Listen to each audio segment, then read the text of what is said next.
Alors, article suivant, c'est pas vraiment un article, c'est un fil que je trouve absolument stylé. Là, j'ai lu ça, je me suis abonné à lui direct parce que son explication est trop classe. Et donc, je sais pas si c'est pour ça qu'il le partage. Qui est ce Pierre-Marie Sève, directeur de Institut Justice, engagé pour une justice qui défend les victimes. J'écris régulièrement des threads justice, sécurité et culture générale.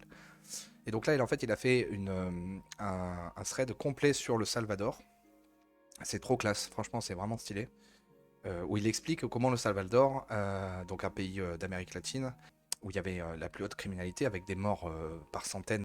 En tout cas, on va lire ce thread parce que c'est absolument stylé et bon, peut-être qu'on en viendra, on devra en arriver à ce genre de pratique en France un jour pour pouvoir arrêter l'horreur quand ce sera la guérilla justement. Alors, lisons son thread qui est absolument génial. Alors, le Salvador est un petit pays, mais il réussit actuellement la plus spectaculaire et polémique réduction de la criminalité de l'histoire contemporaine. Je vous explique comment en 5 ans, il est passé du plus fort taux d'homicide du monde au plus bas de toute l'Amérique. Donc le Salvador en fait était bien premier là. Là c'est une petite illustration graphique où on voit le Salvador qui a 60 morts pour 100 000 habitants. 100 non, j'ai un peu du mal à comprendre. Et en fait, on va le voir à la fin repasser très bas, quoi. Il repasse en dessous de tout le monde, quoi, en fait. Il est où le Salvador, là? Ah, nanana. Ah, mais il est même plus dans le truc, en fait. Ok. Donc, Pierre-Marie Sève, on y va. Le Salvador est un pays d'Amérique centrale de 6 millions d'habitants de 6 millions d'habitants. Depuis les années 90, il est gangréné par la violence de gangs ultra-violents. Avec plus de 100 000 membres, ces gangs rackettent l'ensemble de l'économie du pays et ont une réputation de violence extrême. Donc en gros, il y a 6 millions d'habitants et il y a à peu près 1%, parce que ça fait à peu près un peu plus d'1%, 1% et demi, on va dire, de la population qui détruit le pays, quoi. 1% et demi, hein. Je pense que c'est à peu près nous ce qu'on a aussi avec ce qui se passe dans les cités. Ça doit être à peu près 2%. Et il y a facilement 200 000 personnes qui participent en fait à ce qui se passe dans les cités, avec les chiffres que j'avais entendus. Donc j'aime bien faire la comparaison parce que c'est vraiment à ça que ça m'a fait penser. Alors cette violence a fait 120 000 morts depuis 30 ans et semblait ne jamais pouvoir être arrêtée. 120 000 morts, vous imaginez? Des gangs, hein, c'est pas la guerre, c'est pas machin, c'est des gangs qui font ça. Alors, une juge interrogée par des journalistes en 2015 disait, ouvrez les guillemets, le gouvernement ne peut rien faire, même après avoir déployé des milliers de soldats, rien ne change. Les gangs sont reconnaissables à leurs tatouages, extrêmement codifiés. Ces tatouages sont des signes d'appartenance au gang, mais aussi des médailles.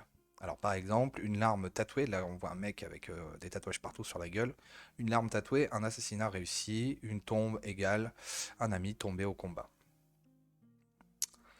Les gangs sont si sûrs d'eux-mêmes qu'ils s'organisent des conférences de presse et préparent même un parti politique. Mais en 2018, c'est le conservateur Naïb Bukele qui remporte les élections et il déclare la guerre aux gangs. Le gouvernement arrête alors de négocier.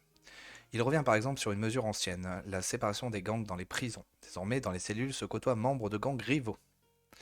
On détruit également toutes les tombes portant signe d'appartenance aux gangs. Donc là, on voit une vidéo où ils détruisent les tombes, où il y avait des signes d'appartenance aux gangs, hein, donc j'imagine des symboles, voilà, comme correspondant au tatouage des gars. Et donc quand il y a eu cette réponse du gouvernement, qu'est-ce qui s'est passé? Les gangs n'apprécient pas. Ils répliquent par un week-end noir en mars 2022. Donc c'est vraiment là, maintenant, hein, que ça s'est passé. Durant lequel ils tuent 83 personnes en 36 heures. Donc c'est énorme. C'est là que Naïb Bukele fait voter l'état d'exception. Des droits constitutionnels sont suspendus et l'armée arrête 64 000 gangsters en 10 mois. On avait dit qu'il y en avait 100 000 au départ, hein, donc c'est assez énorme. La procédure judiciaire est allégée pour favoriser l'efficacité. Les arrestations se font sans mandat d'arrêt et lorsque les gangs menacent de se venger en tuant dans la rue au hasard, Bukele répond que si tel est le cas, les détenus du pays ne seront plus nourris. C'est énorme, le mec il est trop stylé. Attendez juste, je veux voir sa gueule. Donc comment il s'appelle? Bukele. Bukele Salvador. Juste qu'on voit sa gueule à Bukele. Ah c'est lui quoi. Putain, il est énorme lui hein. Avec casquette à l'envers. Donc c'est lui Bukele, ok. Donc continuons. Donc le mec il annonce que les gens seront plus nourris quoi, c'est trop stylé. Nous en arrivons à la méga prison. Donc là, il y a pas mal de gens qui ont dû voir passer cette histoire de méga prison. Moi, j'avais vu passer ça. Je comprenais pas comment ça a pu arriver, mais c'était trop stylé. Donc nous arrivons à la méga prison. C'est la plus grande du monde, accueillant 40 000 prisonniers avec murs d'enceinte et douves carrément inspirés des châteaux forts et de... Il est surveillé par 800 militaires et policiers surarmés. Les détenus vivent sans fenêtre et sans matelas et à 100 par cellule, tu sais. Et là, on les voit tous alignés en slip, là, en caleçon, les uns derrière les autres, bien menottés, bien à fond, quoi, et regroupés dans la salle, dans l'enceinte principale, je pense. Alors peut-être que c'est les cellules. On voit que les policiers les maîtrisent particulièrement en les amenant, là. Ah, ils n'ont pas les malins, là. Alors, dans cette prison, la journée, ils travaillent tous dans des usines au sein de la prison. Pas de droit de visite, pas de droit de téléphone, aucun contact avec l'extérieur et omelette et haricots chaque repas pendant 20 ans. La justice fonctionne toujours et les membres de gangs sont jugés, mais leur régime est spécifique. Le simple fait d'appartenir à un gang est puni de 45 ans de prison. Putain, mais j'aimerais trop qu'on fasse ça chez nous. Ils ne bénéficient d'aucune remise de peine et ne peuvent plus effectuer de recours constitutionnels. À noter, depuis le début, donc depuis que 5 ans là, au début, les ONG sont vent debout contre cette politique et prétendent qu'elle alimente la violence.